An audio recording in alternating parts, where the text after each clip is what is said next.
Welcome to our podcast dedicated to sight reading through the lens of the historically informed performance practice. And today we have a guest. Hello, thank you for having me. My name is Tim Karweick. I'm a choir conductor and also a singer. I live in Lübeck, which is at the Baltic Sea, and I also was born there. And I mostly sing with ensembles and, of course, you guessed it, early music. I also was an organist for a few years, but that's already quite a while ago. And what are you doing here in Basel? Well, I had a concert here in Switzerland with my ensemble The Present, which was in Werdenberg, which is near Liechtenstein, and so I decided to just make that quick detour on my way home, and now I'm here for a few hours. We should also mention that, of course, we planned this. I mean, the story behind this is that we both have early music podcasts, so we quickly got aware of each other because there's not that many people like us. So we decided to make a collaboration if it's possible sometime. And yeah, it's really nice here. Thank you very much for passing by, and we are happy to have you here. So could you tell us more about your main activity and how did you come to that and what have you been doing before? Well, as a choir conductor, I have got two choirs, and one choir is a classical choir, and the other one, they sing everything but classical music.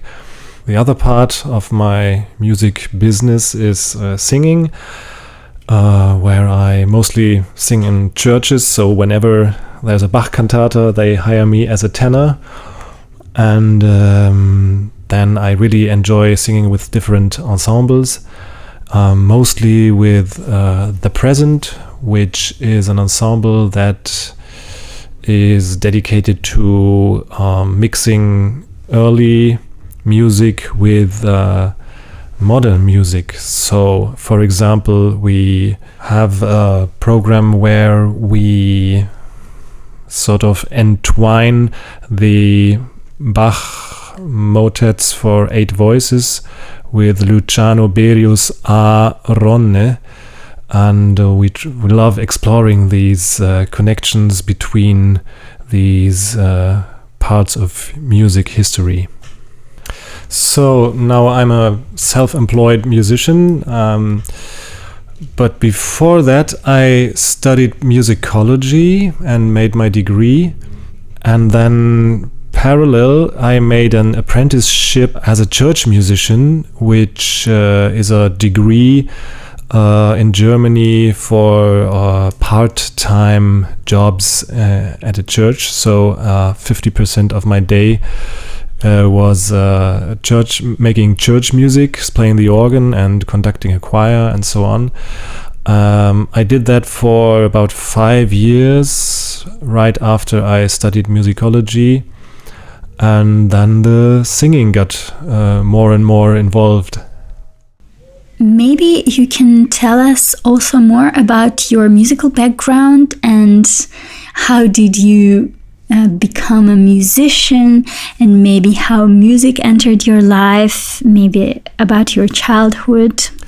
Yeah, it's really strange, but to me it was always really clear that I will become a musician. Although my parents were no professional musicians, they were very passionate singers, and my father also is a kind of a semi-professional singer.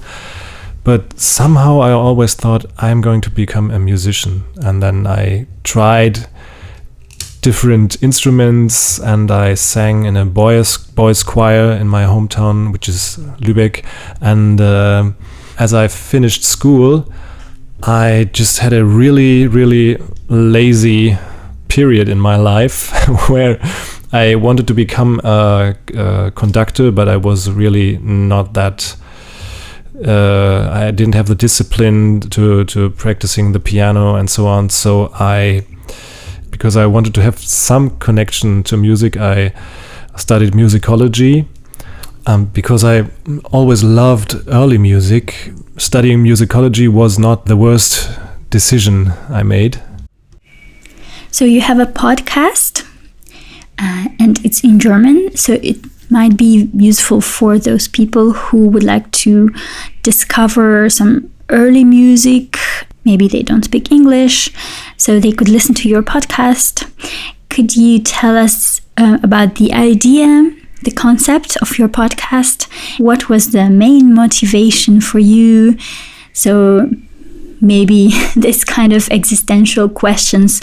What led to this idea of starting a podcast, and why this format? I'm also a little bit of a gear nerd, so I love microphones and recording stuff and discovering all these things. So the obvious choice was to make a podcast about early music, but coming from musicology, I knew how hard it would be to explain or just talk about things without being too boring or too long, or just frankly having too much work with this kind of things. And I always loved the aspect of playfulness and improvisation. So I wanted to connect theory and practice that's why my podcast is called Spielplatz, Playground. Because as much as I like thinking or talking about early music, I think it's important to apply them at the same time, and really always have the connection between theory and practice. And it's in German because,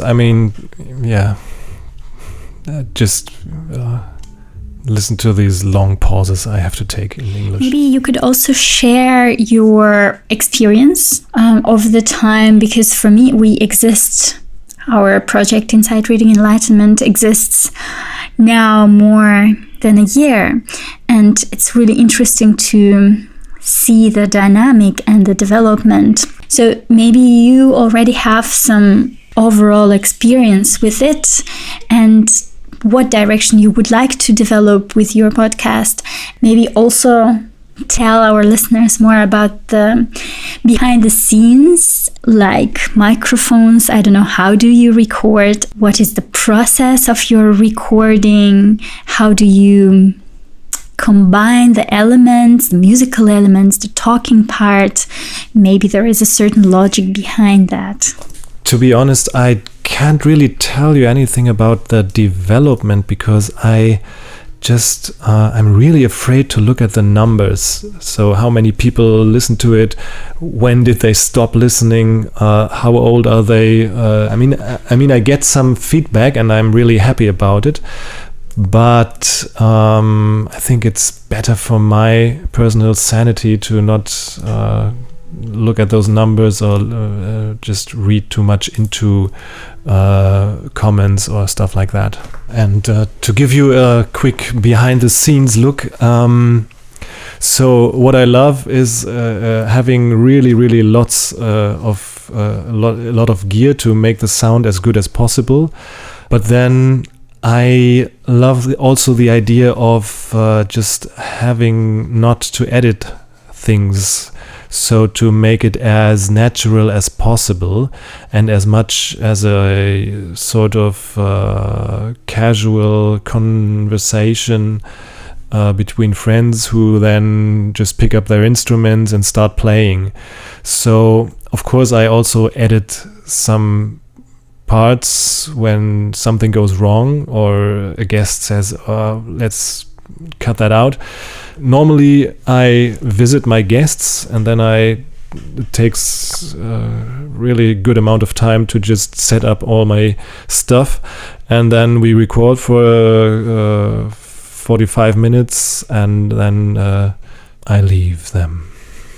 So normally I have 2 condenser microphones with big membranes for each of us to record the voices, and then for the instruments, I have condenser microphones with a small membrane, and all of the sound goes into my mixer, which is also a multi-track recording device with an SD card, and I can use it as an interface.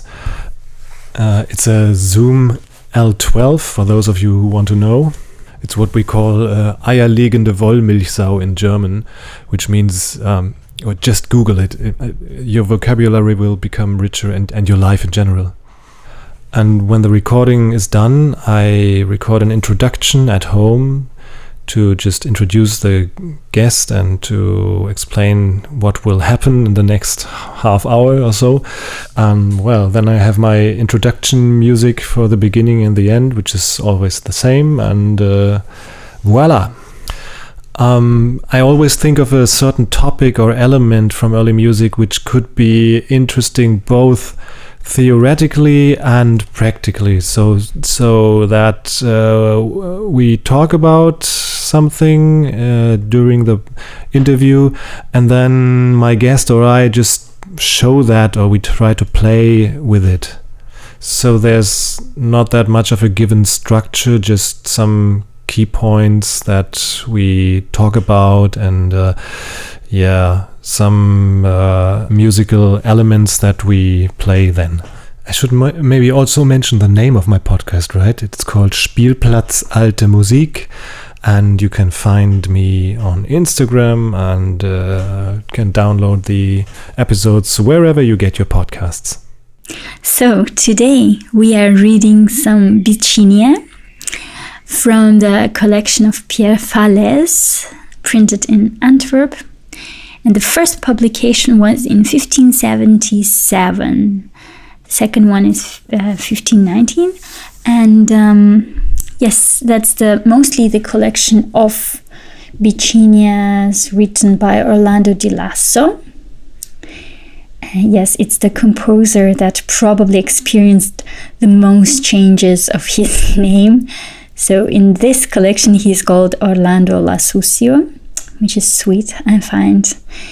And but not only, also in this collection we have a song by Josquin and some instrumental parts, like different sorts of fantasia or fantasias, meant to be played with two instruments, two melodic instruments, by various composers.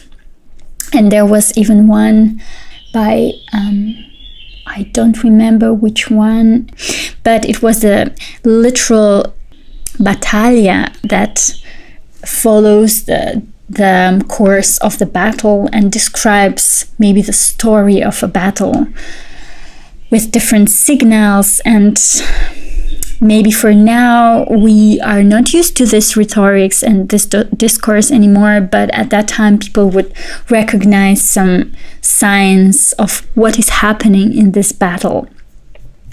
So but this was last week. I read it with Johanna Bartz, but today we are just two of us. So I play traverso and Tim is going to sing. By the way, the print is very beautiful, and it has King David on the cover playing his harp. If you would like to discover this print for yourself, I will put links in the description box and you can just follow the music.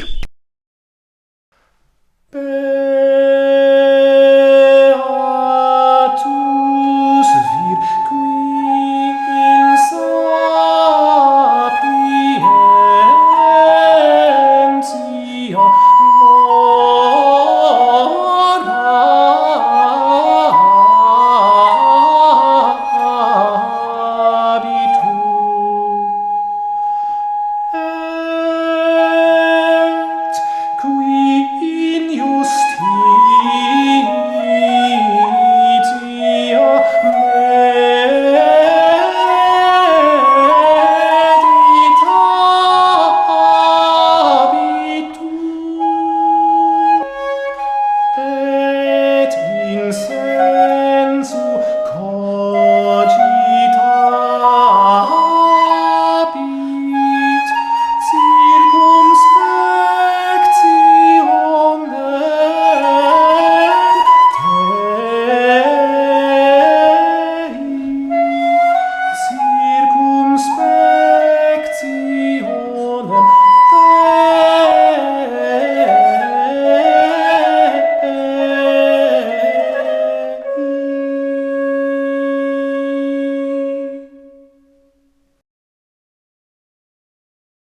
So it's a beautiful piece.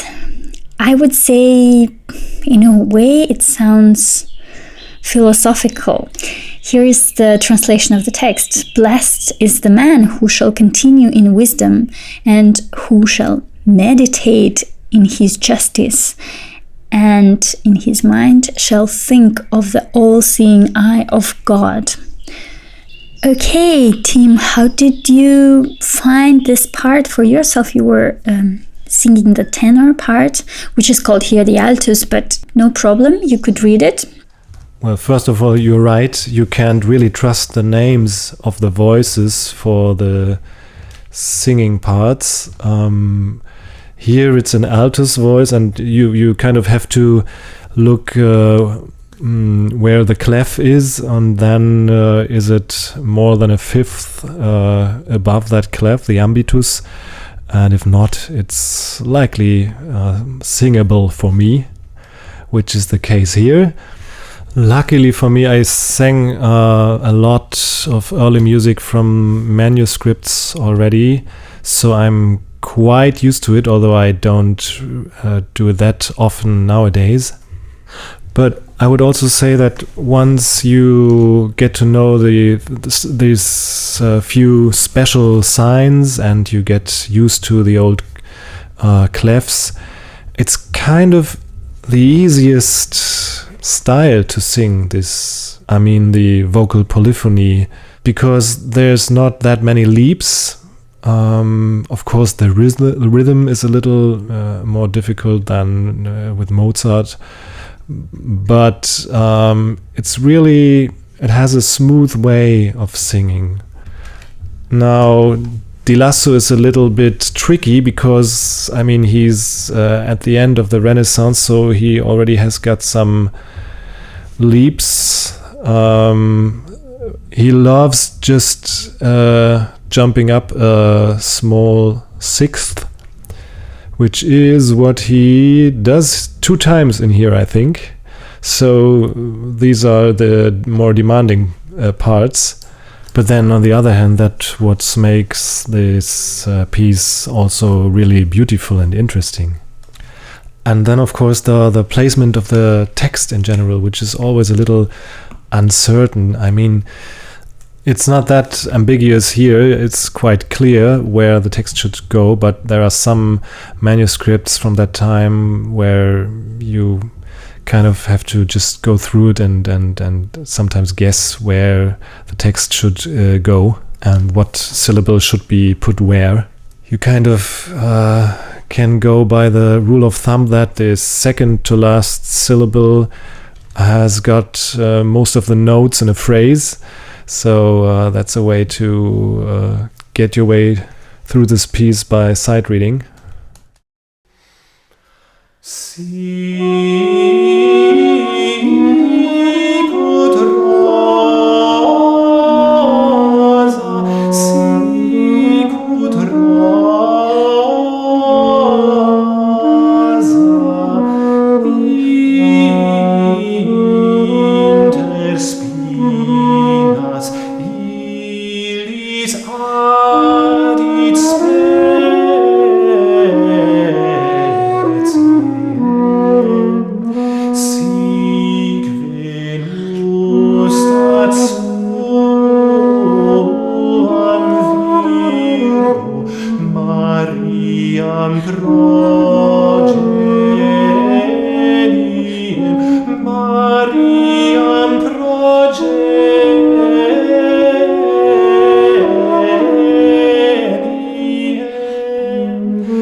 And the second motet is also in Latin. And here I decided to accompany Tim with a bass flute, which was an interesting experience. So I played the lower part, and the beautiful, soft, magic sound of the bass flute, I thought it really supported your shining color of the voice. And in this motet, it's an image of the Holy Mary, and it is compared to the flower, to the rose. Yeah, and also this music is, for me, at least, it's really tiring. Not because it's boring, but because it demands a lot of concentration. So, because nothing really repeats, it's always a stream of different rhythms, and of course that's what they wanted. They want to sort of hide the beat or the pulse behind a musical piece, to just make it more heavenly, and that is really always gets terrific results, but it's also really challenging. But I absolutely agree, this low flute was really the best choice for this piece, just because of the sort of sweetness, and it feels like a warm embrace from Maria. So the very last piece we are doing today, it's in German, and it is from the collection of Georg Rau. He published 2 books of Bicinia in German, French, and Latin. It is the melody that maybe you guys, our listeners, will recognize, because maybe some of you played it, or maybe some of you experienced that with Paul Hofheimer and his Mein einiges A. But here we have a different text, so you will hear the difference.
Yes, so exactly. These Bicinia are Gallica, Latina, Germanica, published in 1545. The front page is very beautiful, also with the King David and his harp, but in a very, let's say, romantic representation.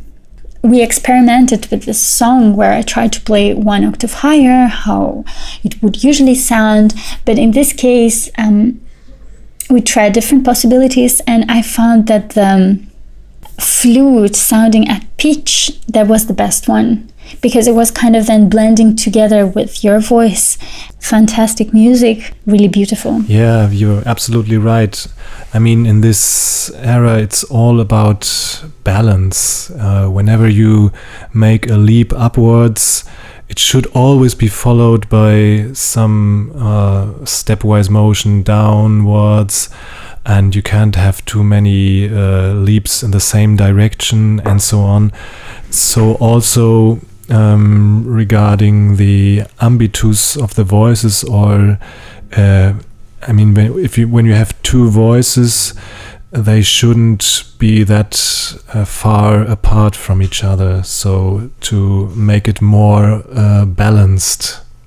This one was really a pleasure for me because I had no complicated rhythms. I had to sing the melody of the song, and you had the sort of playful part around it. So thanks a lot, Tim, for joining me for this episode, and thank you for collaborating with us. And yeah, you can find all the information about Tim and his podcast that you should listen to, for sure, in the description box. So read and click the link, follow. And yeah, thank you so much. It was really a pleasure, so thank you very much for this sight reading session. Bye bye.